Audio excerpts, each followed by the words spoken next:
visually, I'm gorgeous, I'm pretty, I'm a princess, and then like my personality is like Don Rickles.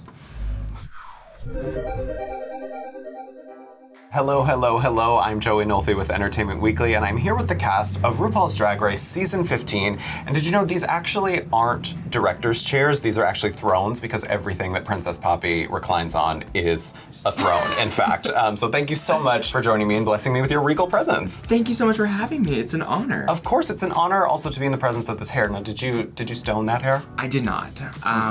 My friend, who is lovely, his name is Michael, he stoned it for me. I wish I could say it. I'm not nearly talented enough. The princess delegates. She delegates to exactly, the subjects, yes. of course. Exactly.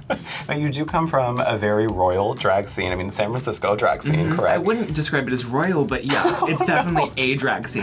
Not the shade for the hometown drag scene. That's not shade, that's just the truth. The truth, I think yes. anybody there who lives there can attest to that. We're getting into it already within the first 30 seconds of the interview. Exactly. So tell me a little bit, though, about cutting your teeth on the San Francisco scene. I mean, and rising to prominence there. What is it really like? Well, it's a very strange group of people, because they're not strange, but like they just do drag differently than any other place that I've been. I lived in New York for a little while, and I lived in North Carolina for a while, and San Francisco, I have never seen drag like it. I think in the whole world, it is very unique, and I think that you can't take yourself too seriously. You have to be very open to anything. Like if someone wants to pee on stage while doing like the Dora Explorer theme song, like that, you just kind of have to be open for that, you know?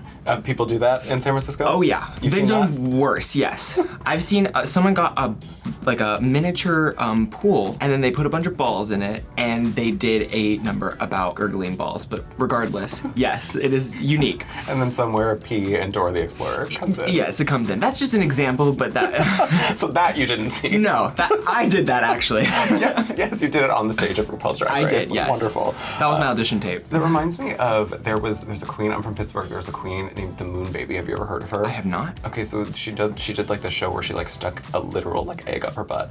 So it sounds like she should move to San Francisco, is what you're saying. She absolutely should. She's fit right welcome. in. Come on over.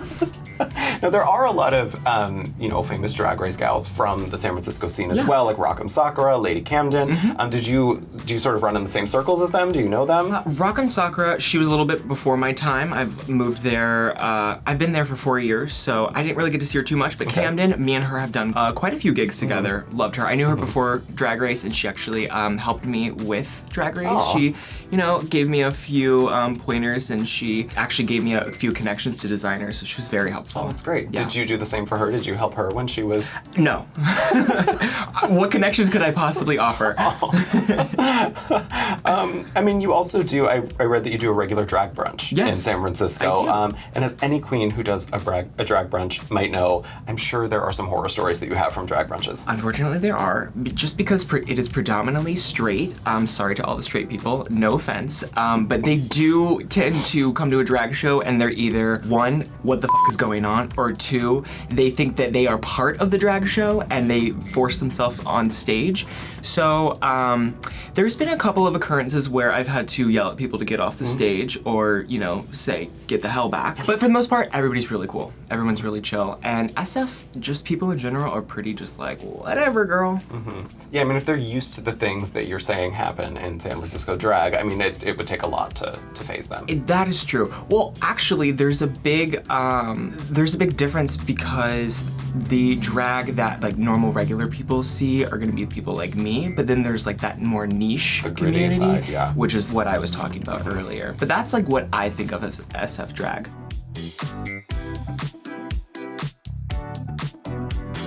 So what is, and we don't want to, I don't want to box anybody into anything, but so tell me, what is the typical Poppy experience like on stage? What am I getting when I go to your shows? Well, femininity, beauty, harassment, raunchiness, and just like a tiny bit of stink. You know what I mean? Like stink? Yeah, sweat. Like I'm sweating. Like I'm performing a lot, so I have, perspiration, so I stink a little bit. But no, I always describe myself as like, visually, I'm gorgeous, I'm pretty, I'm a princess, and then like my personality is like Don Rickles.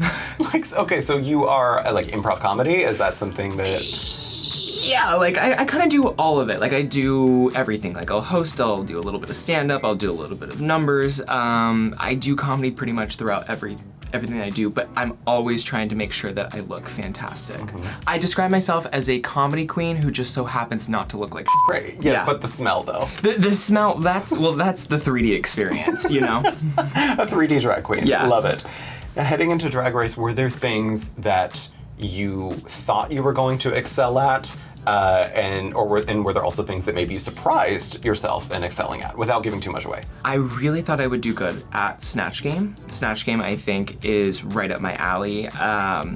And I was definitely nervous about the sewing challenge, and I think I'll be okay. Now, I was reading a Reddit AMA you did last year, and you said that when you see a pop cultural influence you want to do as Poppy, you try to conform it to the character that you've created in Poppy and not necessarily, I guess, like who you are as a person. So what is Poppy predisposed to liking, and what's an example of something that you've taken from pop culture and reinterpreted to give us as the Poppy experience? That's a great question. So I did this number for Halloween. And she is my favorite serial killer because she's probably one of the only female serial killers, but Eileen Bornos. I love her. Super Love her. stan. Obsessed. As the gays do.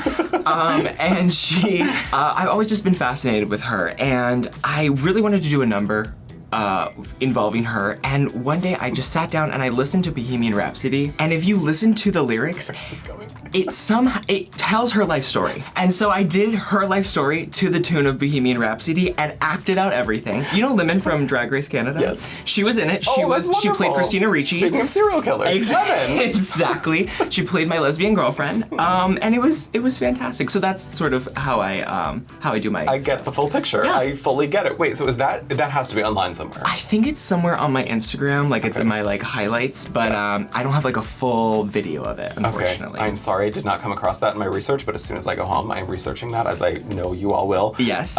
Now, people in the comments were also talking about a Meryl Streep number that you did, which I also couldn't find. What is this Meryl Streep number? So I do basically all of Meryl Streep's biggest hits. Like I will, I do her monologue from Devil Wears Prada. I do Into the Woods. I do Mamma Mia. I do a little bit of Florence Foster Jenkins in there. Yes. And I'm trying to think of, there's some other stuff. Oh, Death Becomes Her. How could I forget about that? So I kind of like mix all of the gay iconography of Meryl Streep, and I put it all together into like a 5-minute mix, and that is my favorite mix to perform. So it's a mix. The Florence Foster Jenkins part is not you actually just trying to do Florence Foster Jenkins singing? No, that would just be me singing, and I would sound exactly like. Can you try right now? We have cameras.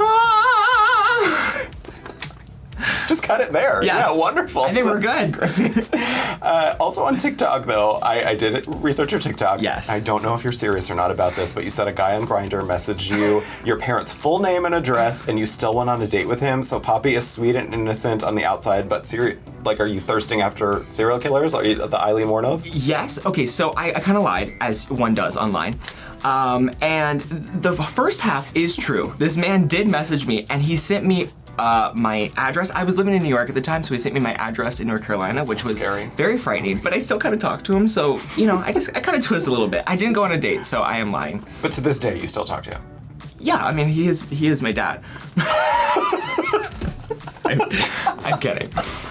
You know, there is a movie about that right now. Did you hear about that? About this guy catfished his own son. What is it called? I forget what it's called, but I think Patton Oswalt was in it. And oh yeah, you should check it out. Yeah. It's called The Life of Princess Poppy. There we go, the documentary. Yes. I love that. Monster 2, starring Princess Poppy. Yes.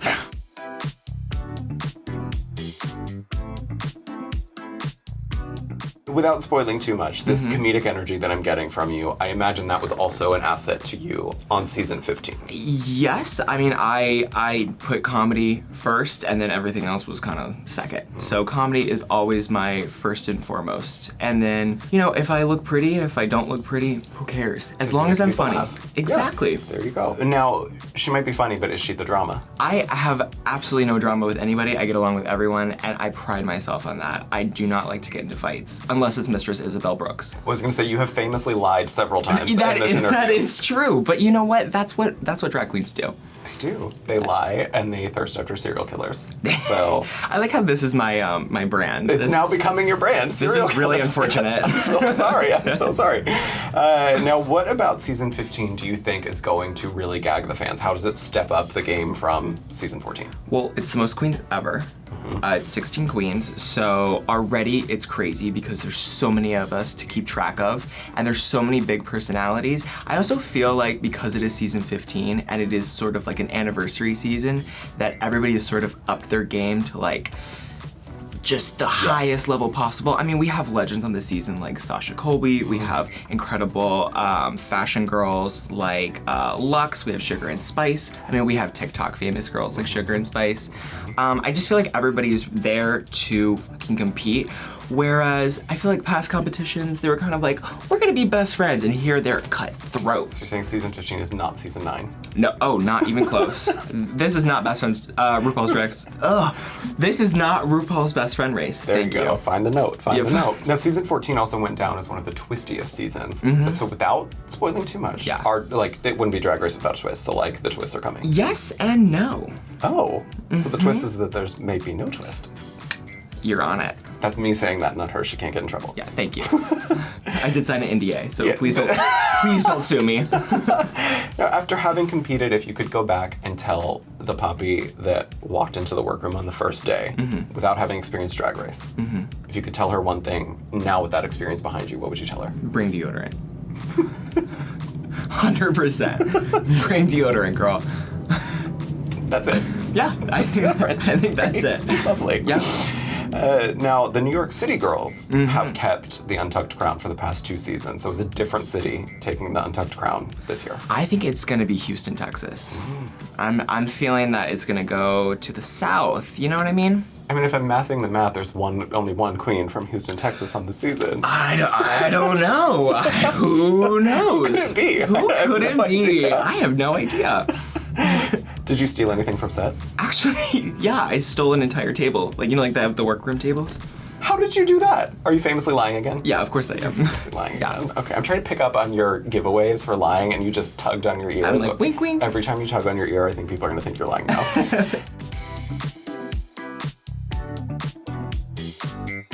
Finally, what is your most memorable or hilarious or just notable exchange you've ever had with a past Ru girl? Past Ru girl? Probably when Bob the Drag Queen messaged me on Grindr, and then I blocked him. Cause I was like, if I'm gonna be on Drag Race, I don't want to the winner. You know what I mean? Well, I didn't do that. No, he actually did message me. That is 100% true. It really is. And then because you I used to blocked live in Washington Heights. No, I didn't.